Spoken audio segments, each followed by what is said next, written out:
अब हम पढ़ेंगे डिसजॉइंट सेट।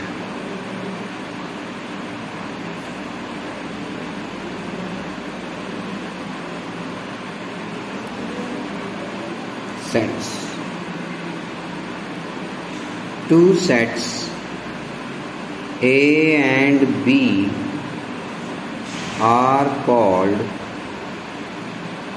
disjoint.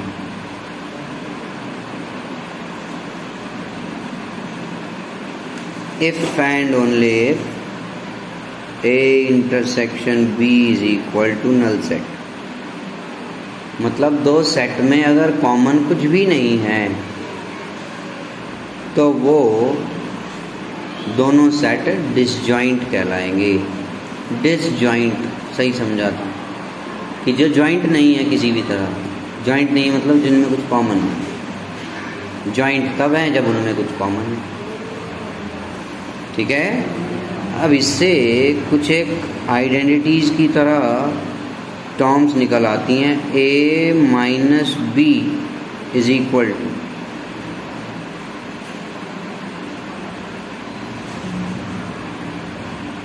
A के वो एलिमेंट्स जो B में नहीं हैं, है ना। तो अगर A माइनस बी पूरा A हो,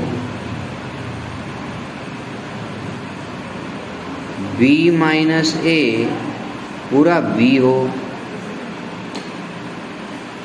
ठीक है, इसका मतलब A minus B complete A बन रहा है तो A का कोई भी एलिमेंट B में नहीं, B माइनस A B का कोई भी एलिमेंट A में नहीं, तो ये भी क्या डिसजॉइंट वाली कंडीशन नहीं बन जाएगी। ठीक है, अच्छा ऐसे ही NA माइनस बी अगर लिखना है हमें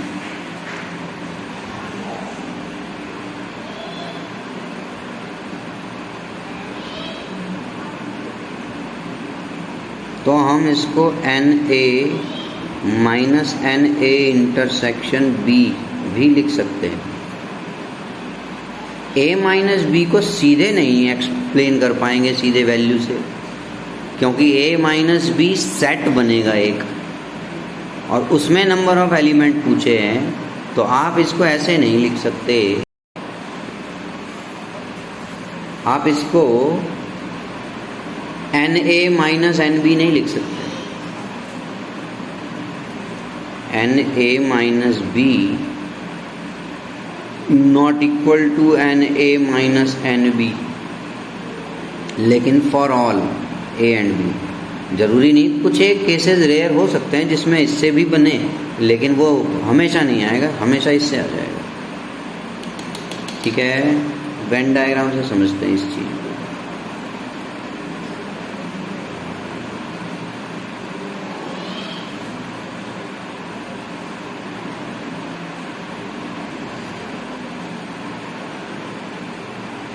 मतलब अगर कॉमन कुछ भी नहीं है दोनों सेट में तो ये डिसजॉइंट है। भाई जरूरी नहीं है, किसी किसी केस में जानबूझ के बना के दे दिया जाए। ये तो एक फिगर है ना, केवल ये इंटरसेक्शन शो कर रहा है ना। अब ये पोर्शन इंटरसेक्शन शो कर रहा है, हम कह दें कि NA intersection B is equal to 0,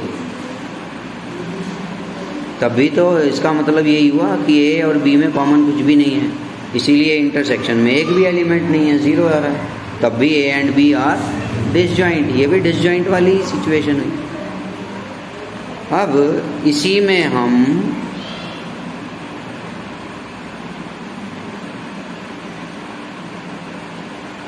A and B are disjoint,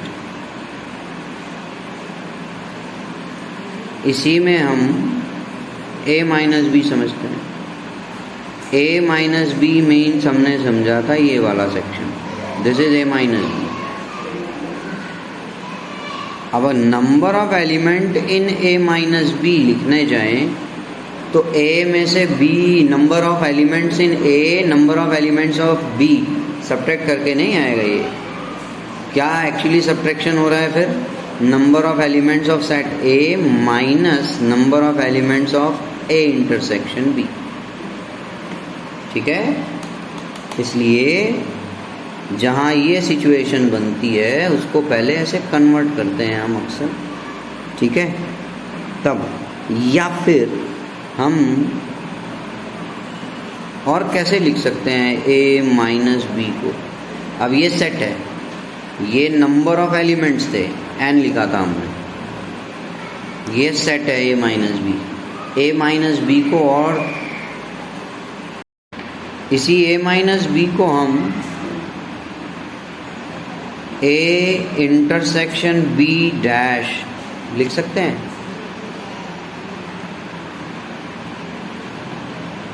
Just look at it with the help of Venn diagram. Venn diagram are very helpful in understanding such a situations. A, B, set A, set B. What is complement of B? Complement of B is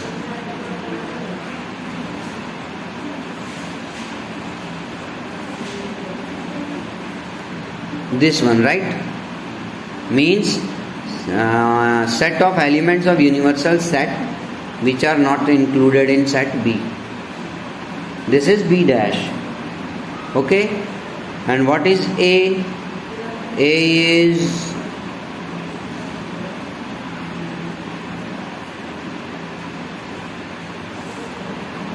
this one.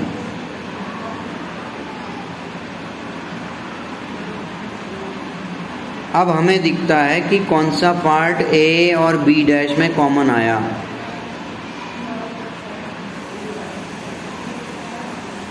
सिर्फ ये वाला आया common, जो ये show करता है कि ए minus B और A intersection B dash same equal होंगे।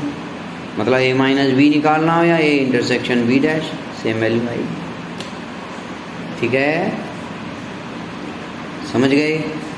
अब हम आगे पढ़ें। कुछ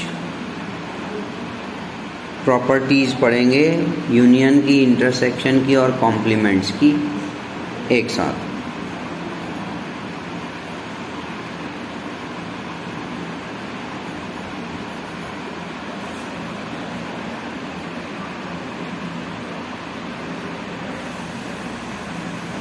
first,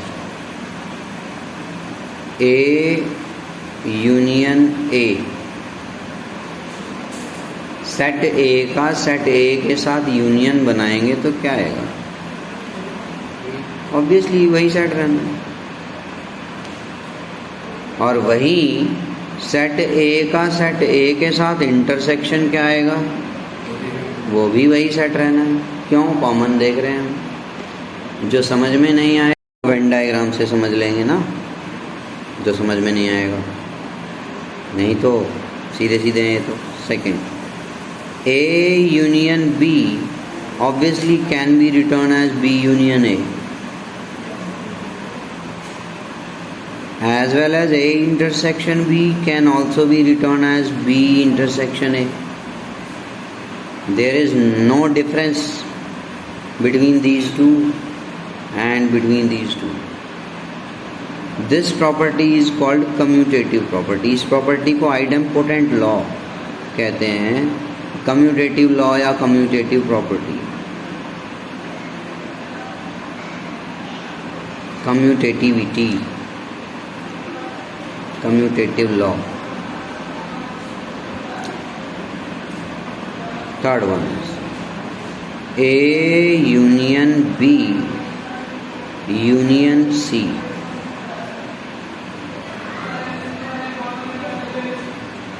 A union B union C. अगर तीन सेट्स के यूनियन निकालना है, तीनों सेट का, हम पहले सेकेंड और थर्ड सेट का यूनियन निकालें फिर फर्स्ट सेट से यूनियन बनाएं, या पहले दो सेट्स का यूनियन निकालकर फिर थर्ड सेट के साथ यूनियन निकालें? कोई फ़र्क पड़ेगा? नहीं, सेम आएगा। कुछ क्वेश्चंस होते हैं ये वेरिफिकेशन के लिए यूज होते हैं कि ये वेरीफाई करो, You must have seen exercise number 4 in some of the questions to verify these situations, these identities.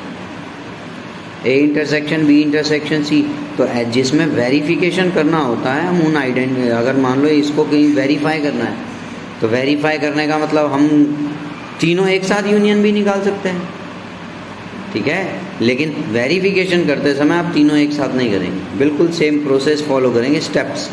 Left hand side part लिया, 2 का यूनियन किया, फिर अलग से उसको तीसरे के साथ यूनियन बनाया, ऐसे फॉलो होगा।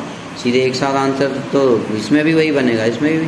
पर ये आइडेंटिटी वेरीफाई करने का मतलब ही ये है कि आप एक एक स्टेप में दिखाएंगे कि हाँ इन दोनों का यूनियन किया है, या इंटीग्रेशन कह लो, पहले इंटीग्रेशन किया फिर इसके साथ इंटीग्रेशन हुआ, तो भी वही आ रहा है जो ऐसे इस स्टेप से आने पे। ठीक है, ये कहलाता है एसोसिएटिव लॉ।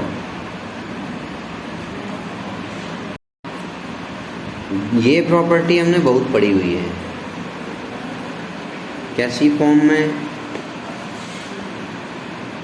एक एग्जांपल लेंगे, a मल्टीप्लाई b प्लस और माइनस c। तो how can we write it in another way? a multiply b plus और minus a multiply c। It is called distributive property. Multiplication is distributed over addition. वैसे ही union और intersection में distributive law लगता है, a union b intersection a union c।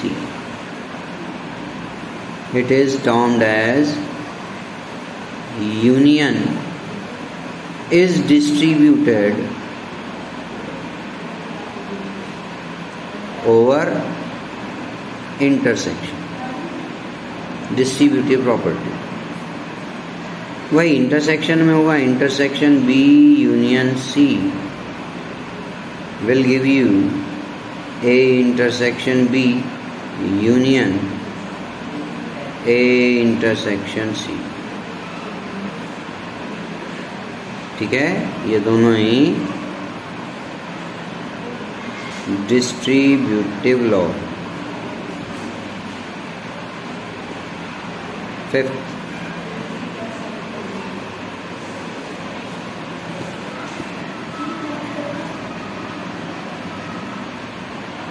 A union with null set.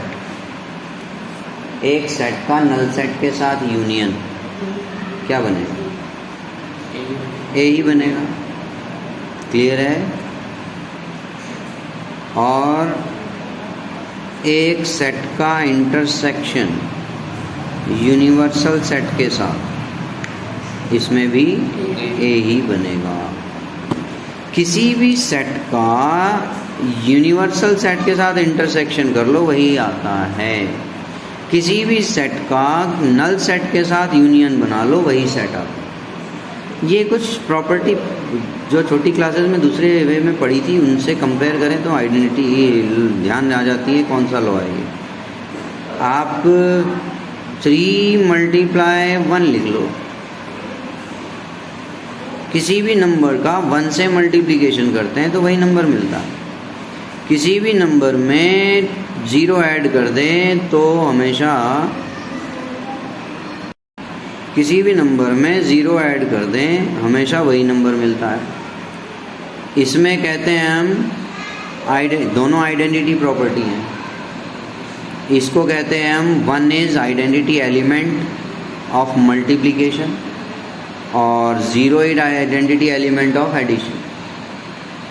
ठीक है, वैसे ही यहाँ भी आइडेंटिटी की ही प्रॉपर्टी है। null set is identity of union। किसी भी सेट का नल सेट के साथ यूनियन करेंगे तो वही सेट मिल रहा है। तो नल सेट आइडेंटिटी है यूनियन की, और universal set is identity of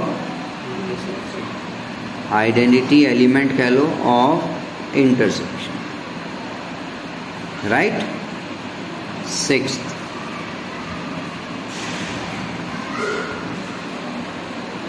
किसी भी सेट का यूनिवर्सल सेट के साथ यूनियन किया जाए, क्या आना है?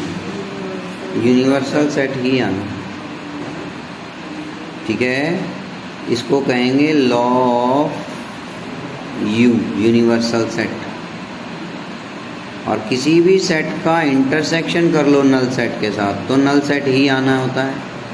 ये है लॉ ऑफ 5, नल सेट का लॉ, ठीक है। एक सेट है, उसका कॉम्प्लीमेंट हो गया, डैश लगा दिया हमने, मतलब यूनिवर्सल सेट के वो एलिमेंट जो इस सेट में नहीं है, u माइनस ए। अगर इसके कॉम्प्लीमेंट का भी कॉम्प्लीमेंट कर दे, मतलब यूनिवर्सल सेट के वो एलिमेंट जो ए डैश में नहीं है, and a dash is obviously u minus a, so you can check it, u minus u plus a is this one, becomes phi null set plus a, that means a set a also। तो आप कह सकते हो एक set का complement का complement double complement, law of double complement.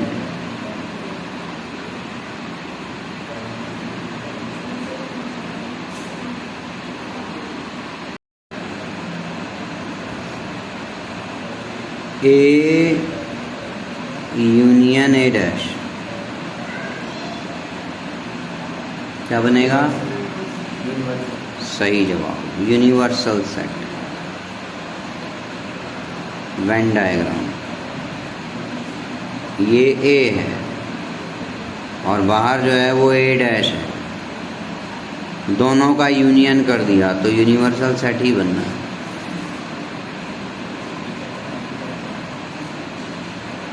A intersection A dash, अब दोनों में कॉमन ढूंढ लो, कुछ भी कॉमन नहीं होता, नल सेट, ठीक है।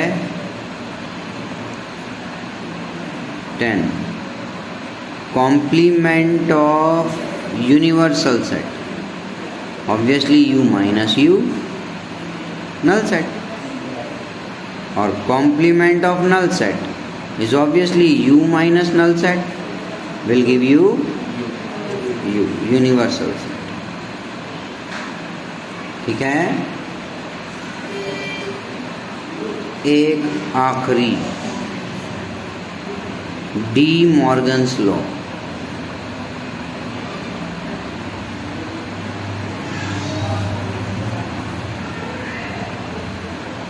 A union A dash is equal to U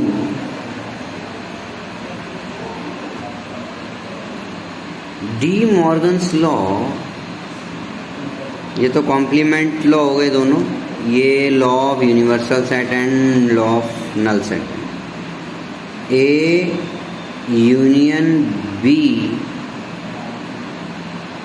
complement of A union B is equal to complement of A intersection complement of B, and intersection of A complement of intersection A intersection B का complement is complement of A union complement of B। आइए इसको समझें Venn diagram से। ए union B, ये सारा है complement of A union B,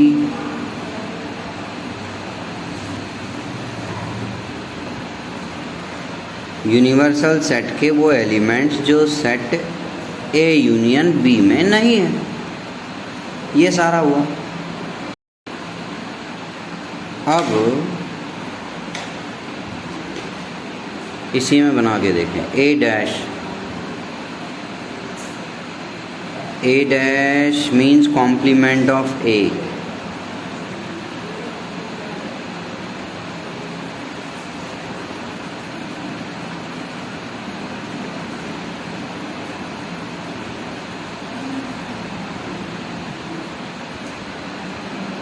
set of those elements of universal set which are not included in set A. This is the complement of set A, right? And what about the complement of set B? Set of those elements of universal set which are not included in set A,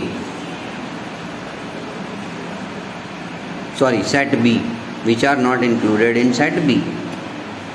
Now we have observed that what is intersection of complement of A and complement of B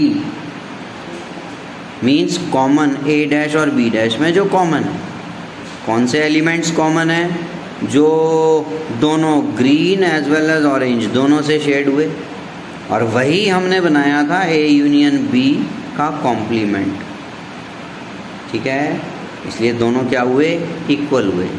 बिल्कुल इसी तरह आप इससे check कर सकते हो। Complement of A intersection B, A intersection B ये वाला सेक्शन होता है, इसका कॉम्प्लीमेंट का मतलब हो गया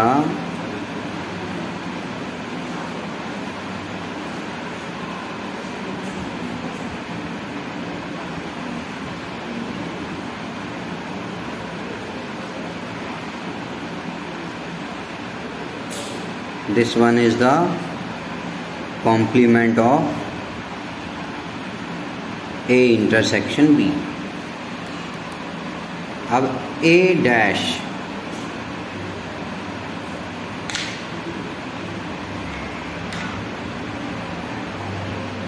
A डैश बनाएंगे means complement of A।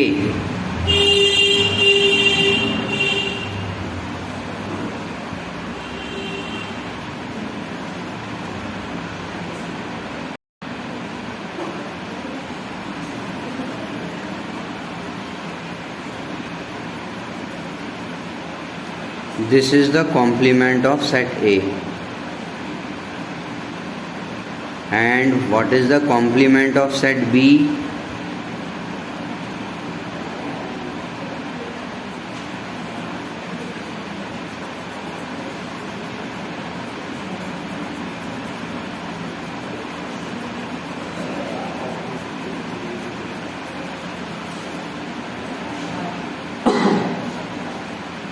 All this region is complement of set B.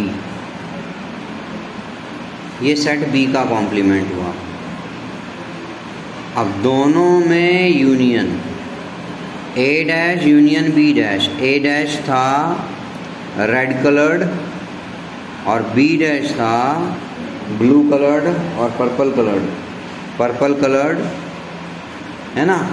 तो दोनों का यूनियन मीन्स सारे एलिमेंट्स लेने होते हैं हमें, जो कॉमन है वो एक ही बार लेंगे। तो वो सारे एलिमेंट्स मतलब जो सारा ब्लू और पर्पल से रेड और पर्पल से शेड हुआ है वो सारा है। तो यही छूटा इसमें भी, मीन्स दोनों ये सेम है। ये तो वेन डायग्राम से हुआ।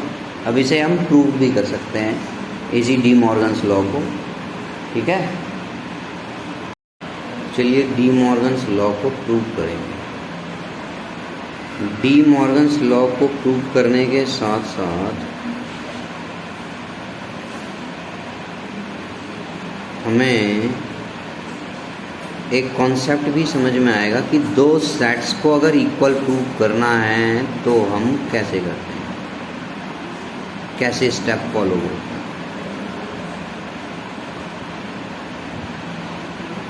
प्रूव, ये तो टू प्रूव है, ये प्रूव करना है। Let X belongs to A union B का कॉम्प्लीमेंट। हमने दो सेट्स को इक्वल प्रूव करना है, उनमें से हमने एक एलिमेंट ऐसा लेट कर लिया जो पहले सेट से बिलोंग करता है। Here this X represents each and every element of set A union B का complement। Complement of A union B. X complement of A union B के हर एक एलिमेंट को रिप्रेजेंट कर रहा है, ठीक है। दैट इम्प्लाई, इस स्टेटमेंट का मतलब हुआ X not belongs to A union B. Am I right और रॉन्ग और डाउटेड? यही हमने समझा था कॉम्प्लीमेंट में। अगर इस कॉम्प्लीमेंट में है तो इसमें सेट में नहीं होगा, सेट में है तो कॉम्प्लीमेंट में नहीं होगा। एंड अगर कोई एलिमेंट दो सेट्स के यूनियन में नहीं है तो obviously it does not belong to both the sets A and X not belongs to B. Union की स्टेज का, इसके साइन का मतलब हमने समझा था और, ठीक है, पर ये एलिमेंट के लिए होता है जब वो बिलोंग करता है।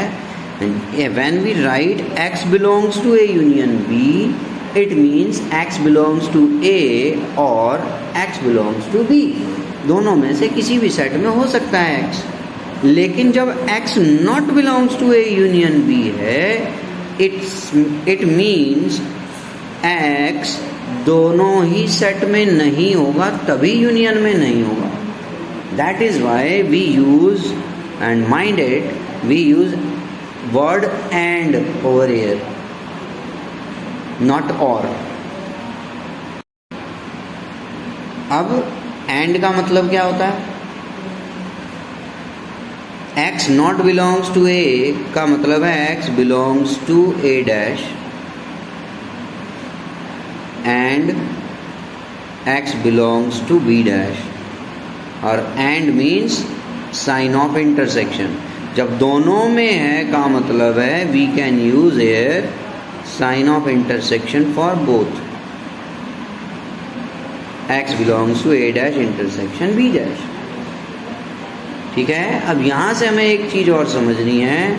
हमने एक एलिमेंट लिया एक सेट में जो x रिप्रेजेंट कर रहा है हर एक एलिमेंट को, set A union B complement के, और वही हमने फिर शो कर दिया कि वही एलिमेंट, वही आइडेंटिटी ए डैश इंटरसेक्शन बी डैश में है। इसका मतलब हुआ A union B complement is subset of A dash intersection B dash। ये सेट इस सेट का सबसेट शो हो गया, इक्वल शो नहीं हुआ, ठीक है। अब सिमिलरली हम बिल्कुल उल्टा शो करेंगे, अब इसमें लेंगे। Now let y belongs to a dash intersection b dash। अगर एक एलिमेंट दो सेट्स के कॉम्प्लीमेंट्स के इंटरसेक्शन में है, that imply y belongs to a dash and y belongs to b dash। You will observe finally कि just जो पीछे स्टेटमेंट्स बनी, एक एक स्टेप बनी, उसका जस्ट अपोजिट है, रिवर्स गेयर है ये वाली statements. y not belongs to a and y not belongs to b। जब y दोनों में ही नहीं है, दो it is word and use किया है हमने, पर यहाँ इंटरसेक्शन नहीं लगाएंगे, क्योंकि जब दोनों में ही नहीं है तो सिर्फ इंटरसेक्शन ही नहीं, यूनियन में भी नहीं मिलेगा element.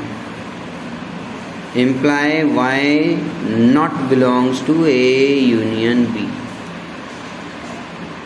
Imply y belongs to complement of a union b। That imply this set is subset of A union B complement, and this one is second one from 1 and 2।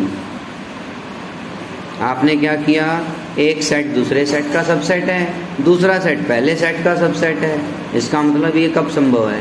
पहले set के सारे element दूसरे में, दूसरे set के सारे element पहले में, इट मीन्स ए इक्वल है, A union B complement is equal to A intersection A dash intersection B dash. बिल्कुल in similar way we can prove this second identity of de Morgan's law, A intersection B complement is equal to A dash union B dash.